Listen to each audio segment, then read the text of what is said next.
ఓరు బాబు రేపు ఎగ్జామ్ ఉంది, నేనేమో ఏమీ చదవలేదు, అలాగే రేపు ఇంటర్వ్యూ ఉంది, నాకు ఇంగ్లీష్ అసలు రాదు. అలాగే మనము ఏదైనా సాఫ్ట్వేర్ కంపెనీలో వర్క్ చేస్తుంటే మనం చేసిన ప్రాజెక్ట్ గురించి ఎక్స్ప్లెయిన్ ఇవ్వాలి అక్కడ మొత్తం, లేకపోతే ఒక డెమో ఇవ్వాలి, ఒక గ్రూప్ డిస్కషన్లో మాట్లాడాలి, పెద్ద పెద్ద మేనేజర్లతో మాట్లాడాలి, ఎలా రా బాబు అని చెప్పేసి అక్కడ జరుగుద్దో లేదో తెలియదు ఇన్సల్ట్, కానీ ముందు నుంచే విపరీతంగా భయపడిపోతూ ఉంటాం. సో దీని అంతటికీ మెయిన్ రీజన్ ఏంటంటే భయం అనేది ఒక రకమైన సైకలాజికల్ డిసీజ్ అని చెప్పుకోవాలి. ఎందుకంటే ఇది మనంతట మనము ఊహించుకోవడం వల్ల తెచ్చుకోవడం వల్ల వచ్చిందే తప్పితే ఇది బాడీలో ఉన్నదైతే కాదు అసలు. సో రకరకాల ఫోబియాస్ ఉంటాయి. ఈ భయాన్నే ఫోబియా అంటారు ఇంగ్లీష్లో, మనం ఫియర్ అని కూడా అంటుంటాం. సో ఈ ఫోబియాస్ అనేవి చాలా చాలా చాలా రకాలు ఉంటాయి. కొంతమందికి ఎత్తులు ఎక్కడమంటే చాలా భయం, ఎత్తు ఎక్కి అక్కడి నుంచి చూడడం, లేదంటే ఏదైనా హైయెస్ట్ బిల్డింగ్ ఎక్కి అక్కడి నుంచి చూసిన కళ్ళు పడిపోతూ ఉంటారు, భయపడుతూ ఉంటారు. దీన్ని హైట్ ఫోబియా ఇలా అంటూ ఉంటారు. కొంతమందికి ఏంటంటే లేడీస్తో మాట్లాడాలన్నా, కొంతమంది అమ్మాయిలకి జెంట్స్తో మాట్లాడాలన్నా విపరీతంగా భయం అనేది వచ్చేస్తూ ఉంటుంది. దీన్నే జెండర్ ఫోబియా అని చెప్పేసి అంటుంటారు. ఇలాగే రకరకాల ఫోబియాస్ అనేవి ఉంటాయి. సో ఇవేంటంటే మనలో ఎంత స్కిల్ ఉన్నా, ఎంత టాలెంట్ ఉన్నా, ఏది ఉన్నా కానీ ఈ భయం వల్ల అంతో ఇంత అనగదొక్కబడతాయి ఆ స్కిల్స్ అనేవి. చాలామంది అనుకుంటారు నా ఒక్కడికి ఇలా అవుతుందేమో, మిగతా వాళ్ళందరూ ఆనందంగానే ఉన్నారు, అందరూ బాగానే ఉన్నారు కదా, నా ఒక్కడికి ఇలా అవుతుందేమో అనేసి చాలామంది అనుకుంటారు. కానీ ఇది చాలా పెద్ద తప్పు. ప్రతి ఒక్కరికి ఏదో ఒక సిచ్యువేషన్లో ఎక్కడో ఒక దగ్గర ఈ భయం అనేది పరిచయం అయ్యి ఉండే ఉంటుంది. ఫర్ ఎగ్జాంపుల్కి ఒక పర్సన్ ఉన్నాడు, అతను ఏంటంటే నెక్స్ట్ ఇంటర్వ్యూకి ప్రిపేర్ అవుతున్నాడు. ఇంటర్వ్యూకి ప్రిపేర్ అయ్యేటప్పుడు ఎక్కువగా భయపడుతూ ఉన్నాడు. అంటే ఏంటి, ఈ అబ్బాయికి అస్సలు రాని క్వశ్చన్స్ అక్కడ అడిగేసినట్టు, అక్కడ మొత్తం ఈ అబ్బాయికి ఏమి రాదు, వాళ్ళు పరువు తీసేసినట్టు, లేకపోతే వాళ్ళు బాగా ఇన్సల్ట్ చేసినట్టు, ఇలా ముందే ఊహించుకుంటావు. ఇలా ముందే ఊహించుకున్న తర్వాత ఇంటర్వ్యూకి వెళ్ళాడంటే అక్కడ చాలా చాలా చాలా ఇబ్బంది పడుతూ ఉంటాడు. ఎందుకంటే ఆల్రెడీ ఊహించుకుని తన బ్రెయిన్లో పెట్టుకుని వెళ్ళాడు అక్కడికి, ఇలా జరగబోతుంది ఇక్కడ, సో ఇలా జరగబోతుంది కాబట్టి నేను ఆల్రెడీ ఇలా జరిగిపోతుంది, ఇంకా నేను ఎంత మంచిగా చెప్పినా వేస్టే అనేటట్టు ముందే ఫిక్స్ అయిపోయి ఇక తను చేయాల్సిన పెర్ఫార్మెన్స్ అనేది అక్కడ చేయలేడు, ఇవ్వాల్సిన ఆన్సర్స్ అనేవి పర్ఫెక్ట్గా ఇవ్వలేడు. సో ముందు ఊహించుకోవడం వల్ల ఈ భయం అనేది ఇతనికి తెలియకుండా వచ్చేసింది. ఈ భయంతో పాటు మొత్తం యాంగ్జైటీ వచ్చేస్తుంది, ఆందోళన, మొత్తం తొందరపాటు. సో ఇలా వచ్చేస్తుంటాయి. చాలా దగ్గర రిలేషన్షిప్సే ఉంటాయి ఈ భయం, ఈ ఆందోళన, ఇవన్నీ ఉన్నాయి. ఒకదానికొకటి ఫ్రెండ్షిప్ అన్నట్టు. మనం ఒక్కదానికి ఛాన్స్ ఇస్తే ఇంకొకటి వచ్చి పడుతుంది మీదకి. సో ఈ ఫోబియాస్ అనేవి చాలా వరకు మనుషుల్ని కిందకి లాగేయడానికే చూస్తుంటాయి. మీలో చాలామంది సఫర్ అయ్యి ఉంటారు. మీకంటే పెద్ద వ్యక్తులతో మాట్లాడినప్పుడు చాలా భయపడుతూ ఉంటారు. అంటే వాళ్ళు కొంచెం ఎడ్యుకేటెడ్ పీపుల్స్, మనకు సంబంధించిన ప్రిన్సిపల్స్ అయినా, సార్స్ అయినా, ఇలాంటి వాళ్ళతో కొంచెం భయం ఉంటుంది. గౌరవంతో వచ్చిన భయం వేరే, అది పక్కన పెట్టేయండి. ఇంకో రకమైన భయం ఉంటుంది. ఫర్ ఎగ్జాంపుల్కి ఎవరో ఒక అబ్బాయి ఉన్నాడు, వాళ్ళ సార్ని ఎవరినో కలవడానికి వెళ్ళాడు చాలా రోజుల తర్వాత. తినేమో జాబ్ ఏం చేయట్లేదు, అలాగే చాలా వరకు ఫెయిల్ అయిపోయి ఉన్నాడు. ఆ సార్ దగ్గరికి వెళ్ళాలంటే 1-10 సార్లు ఆలోచించుకుంటా వెళ్ళాడు. ముందే ఊహించుకోండి ఎలా అని, ఇలా ఓరు బాబోయ్ నేనేం చదువుకోలేదు బాగా, అలాగే మంచి జాబ్ కూడా లేదు నా దగ్గర, వెళ్తే సార్ పక్క తిడతాడు నన్ను, ఏం చేసావురా ఎన్ని రోజులు వేస్ట్ అది ఇది అని చెప్పేసి తిట్టేస్తాడు, కానీ తప్పట్లేదు కలవడం, ఏమంటాడేమో భయపడుకుంటా వెళ్తారు అక్కడికి. సో ఆటోమేటిక్గా లేని భయాన్ని ఈ అబ్బాయి కొని తెచ్చుకొని మరి అక్కడికి వెళ్తాడు. సో అక్కడికి వెళ్ళేసరికి ఆ సార్ నిజంగా ఇవన్నీ మాట్లాడుతూ తెలియదు.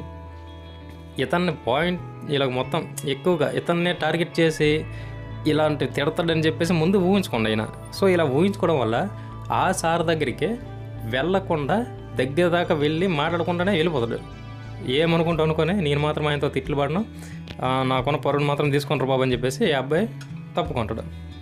కానీ అక్కడ సార్ ఏమనుకుంటాడు తెలుసా, నాకు స్టూడెంట్, అందరికీ చదవబుద్ది అని చెప్పేసి గ్యారెంటీ లేదు కదా, చదివాడు కాకపోతే ఫెయిల్ అయిపోయాడు, తను వస్తే నాకు తెలిసిన కంపెనీ ఉంది, అక్కడ ఒక మార్కెటింగ్కి సంబంధించిన ఒక జాబ్ ఉంది, మనోడిని అక్కడ పెట్టించిద్దాం, ఏదో పని చేసుకుంటాడు అని చెప్పేసి ఈ సార్ అనుకుంటాడు. మీకు అర్థమవుతుంది నేను చెప్పిందా? ఈ సార్ ఏమనుకుంటాడో తనకు తెలుసు ఆల్రెడీ, తను చదువుకున్నా కానీ పెద్దగా చదివెక్కలేదు, ఫెయిల్ అయిపోయాడు, మంచి జాబ్ లేదు, ఈ మార్కెటింగ్ జాబ్ ఉంది, తను వస్తే ఇప్పించేద్దామని చెప్పేసి ఈ సార్ చూస్తుంటాడు. కానీ మనోడు ఆల్రెడీ ఫిక్స్ అయిపోయాడు, వెళ్ళమంటే ఈ సార్ నన్ను తిడతాడు, ఒక రేంజ్లో వేసుకుంటాడు, బాబు ఎందుకు వచ్చిన కావాలని చెప్పేసి తప్పాడు. ఇప్పుడు మీ విషయానికి నేను వస్తా చూడండి. మీరు రేపు ఎగ్జామ్ ఉంది, రేపు ఇంటర్వ్యూ ఉంది, రేపు ఒక మీటింగ్ అనేది ఉంది. సో మీరు ఎలా ఊహించుకోవాలి, అక్కడ మీటింగ్లో నాకు ఇన్సల్ట్ జరుగుద్ది అని నువ్వు ముందు ఫిక్స్ అయిపోయావు అనుకో, ఆటోమేటిక్గా భయము, ఆందోళనలు ఇవన్నీ వచ్చి కూర్చుంటాయి నీ దగ్గర. రేపు ఎగ్జామ్ ఉంది, నేనేం ప్రిపేర్ అవ్వలేదు, నాకు అసలు ఏమీ రాదు, ఖచ్చితంగా ఫెయిల్ అయిపోతాను రా, నా జీవితం పెట్టిపోద్ది ఏంటో, అందరితో తిట్లుగా వెళ్ళి అని చెప్పేసి ఫిక్స్ అయిపోయాను ఆల్రెడీ. భయం వచ్చి కూర్చుంది, గుండెల్లో దడ. ఎగ్జామ్లో నువ్వేం రాయలేవుగా.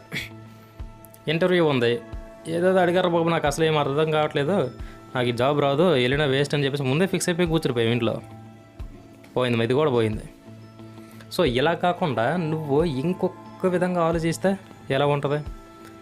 మీరు గుర్తుపెట్టుకోండి, నేను ఇప్పుడు చెప్తున్న విషయాలు మీకు తెలియకుండానే భయాన్ని ఎలా అధిగమించాలో చెప్పేస్తున్నా పాయింట్ టు పాయింట్. ఎందుకంటే ఇన్ని రకాల భయాలు ఉంటాయని చెప్పేసి మనం ఎన్నో చెప్పుకుంటాం, ఆ భయాలన్నీ చెప్పేసరికి సగం వీడియో ఎగిరిపోద్ది. భయం అనేది ప్రతి విషయంలోనూ ఉంటుంది. ఈ భయాన్ని ఎలా అధిగమించాలనేది ఈ వీడియో మెయిన్ కాన్సెప్ట్, ఓకేనా? సో భయం వల్ల మీకున్న టాలెంట్ వేస్ట్ అవ్వకూడదు, అదే నా తపన. దాని గురించి వీడియో చేయడం జరిగింది, ఓకేనా? సో ఈ అబ్బాయి ఇప్పుడు ఇంటర్వ్యూ ఉంది, ఎగ్జామ్ ఉంది, ఏదైనా మీటింగ్ ఉంది. ఇప్పుడు నువ్వేమనుకోవాలి? మైండ్లో ఒకటి ఫిక్స్ అయిపోవాలి, నేను సగమే చదివాను, ఎక్కువ చదవలేదు, రేపు ఎగ్జామ్ ఉంది, ఏమో వెళ్తే నేను చదివినవి వచ్చేస్తే ఏమో ఎగ్జామ్లో ఎవరికి తెలుసు. సో అప్పుడు నేను మంచి మార్కులతో పాస్ అయిపోతానేమో, హ్యాపీయే కదా. సో వెళ్ళి ముందు రాద్దాం.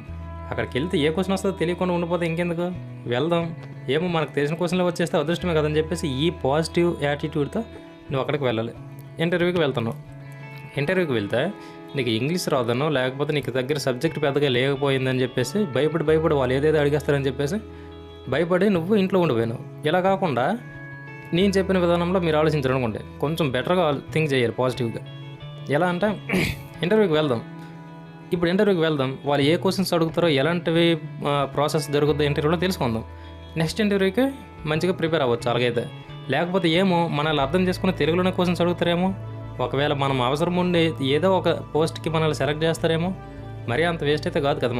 మన దగ్గర సర్టిఫికేట్లు ఉన్నాయి, ఎందుకు అంత భయపడాలి, ముందైతే వెళ్ళిపోదామని చెప్పేసి ఈ పాజిటివ్ యాటిట్యూడ్తో నువ్వు ఇంటర్వ్యూకి వెళ్ళావు అనుకో, సెలెక్ట్ అయిపోతే అంతకంటే గొప్ప ఇంకేముంది.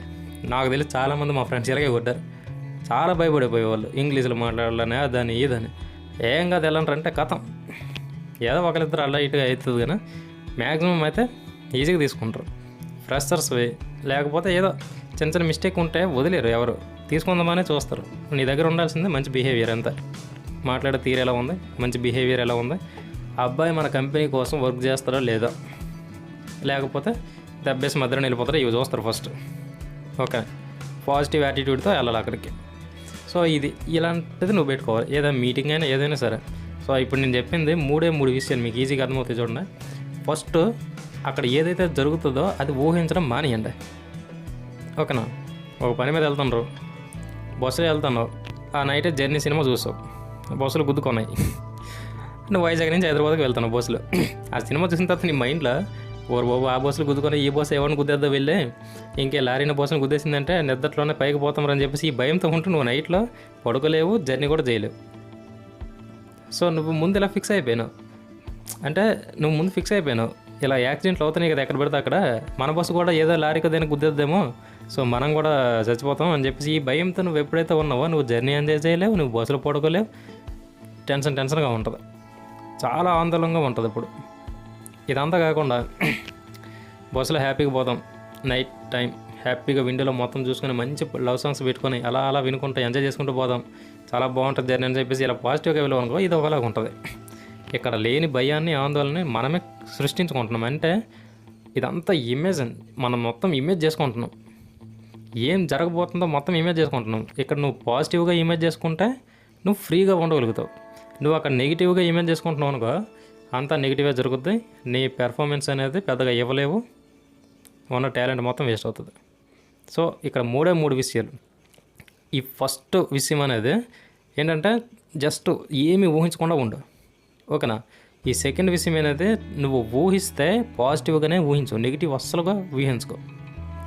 ఇక థర్డ్ విషయం అనేది రిజల్ట్ ఏదైనా సరే యాక్సెప్ట్ చేసేటట్టు ఉండగలిగితే చాలు. ఇంటర్వ్యూకి వెళ్ళావు, నువ్వు ఫస్ట్ ఊహించుకుని వెళ్ళాలి పాజిటివ్గా, నాకు ఈ జాబ్ వచ్చేస్తుంది, నేను ఫిక్స్ అయ్యాను. ఎందుకంటే మనం చదువుకున్నాం, తర్వాత మనము అంత ఎంత మాట్లాడగలుగుతాం, అంత ఎంత ఇంగ్లీష్లో అయినా మాట్లాడగలుగుతాం, అవతల వాళ్ళని ఒప్పించగలుగుతాం అని చెప్పేసి నువ్వు ఈ కాన్ఫిడెంట్తో అక్కడికి వెళ్ళావు అనుకో, నీకు జాబ్ వచ్చేనా మంచిదే. రాకపోయినా కానీ ఏదైనా సరే పాజిటివ్గా తీసుకోనేటట్టు ఉండాలి. సరే ఇది రాలేదు, నేను చేసిన మిస్టేక్ ఏంటి, నెక్స్ట్ టైం ఇది రిపీట్ కాకుండా చూసుకోవాలని చెప్పేసి ఇలా ఉంటే చాలు. ఏదైనా పాజిటివ్గా తీసుకోవాలి, అలాగే నువ్వు అక్కడికి పాజిటివ్ థింకింగ్తోనే వెళ్ళాలి. ఏదైనా సరే పాజిటివ్గా అనుకునే వెళ్ళాలి. ఏ పనికైనా సరే, ఇంటర్వ్యూ కాదు ఏదైనా సరే, ఈ రెండే నువ్వు గుర్తుపెట్టుకోవాలి. ఎక్కువ ఊహించుకోకూడదు, ఓకేనా? ఎక్కువ ఊహించుకోవడం వల్ల ఇవన్నీ జరుగుతుంటాయి. భయం అనేది ఎక్కడి నుంచో రాదు, మనకు మనం తెచ్చుకునేది. అది చెప్పాను కదా, ఈ ఫోబియా అనేది. చాలామందికి స్టేజ్ ఫియర్ కూడా ఉంటుంది. ఎక్కువ మంది ఎదురుగా ఉంటే మాట్లాడలేం, భయంగా ఉంటుంది, గొంతు ఆరిపోతే మొత్తం వణుకు వచ్చేస్తూ ఉంటుంది, గుండెల్లో ఒక రకమైన దడ పెరిగిపోతూ ఉంటుంది. ఇలా ఏదైనా ఈ సోషల్ ఫోబియా కూడా ఉంటుంది. అంతా మొత్తం ఎవరితో పడితే వాళ్ళతో కలిసి మాట్లాడలేకపోవడం. చాలామంది ఉంటారు ఏంటంటే ఎలాగైనా మంచి నాలెడ్జ్తో ఉంటారు, కానీ వీళ్ళు ఎక్కువగా మాట్లాడడానికి ఇష్టపడరు అందరితో. అంటే ఇది ఒక రకమైన భయం. కొంతమంది ఉంటారు వీళ్ళంటే ఎలా అంటే కొంచెం ఇంటెలిజెంట్గా ఉంటారు, వీడికి ఏ విషయం అవసరమో ఆ విషయమే మాట్లాడి సైలెంట్గా ఉంటాడు. దీనికి భయం అని పేరు పెట్టరు. వీడు మొత్తం వేరే లెవెల్ ఉంటుంది వీడిది. కానీ కొంతమంది ఉంటారు ప్రతిదానికి భయపడుతూ ఉంటారు. భయం, మొహమాటం ఇవన్నీ. దీనికి మనం పెట్టుకున్న పేరు ఇంట్రోవర్ట్ అనే పదం తీసేయండి. భయాన్ని, ఆందోళనని పక్కన పెట్టేసామంటే ఏదైనా సాధించగలం. సో ఇది ఫ్రెండ్స్ ఈరోజు వీడియో. తప్పకుండా ఇలాంటి మంచి వీడియోస్ మీరు ఒక లైక్ కొట్టి షేర్ చేయండి. అలాగైతేనే కొంచెం నెక్స్ట్ ఇప్పుడు ఎవరో ఎగ్జామ్స్కి వెళ్తున్నారు, లేదంటే ఇంటర్వ్యూకి వెళ్తున్నారు, లేదంటే ఏదైనా బిజినెస్ మీటింగ్కి వెళ్తున్నారు, ఇలాంటి వాళ్ళు ఈ వీడియో చూసి వెళ్ళారనుకోండి, పాజిటివ్గా అనుకుని వెళ్ళారంటే కొంచెం బెటర్. ఒక్కరికి లాభం పొందినా, మన వీడియో వల్ల ఒక్కరు లాభం పొందినా కానీ చాలా హ్యాపీగా ఉంటుంది.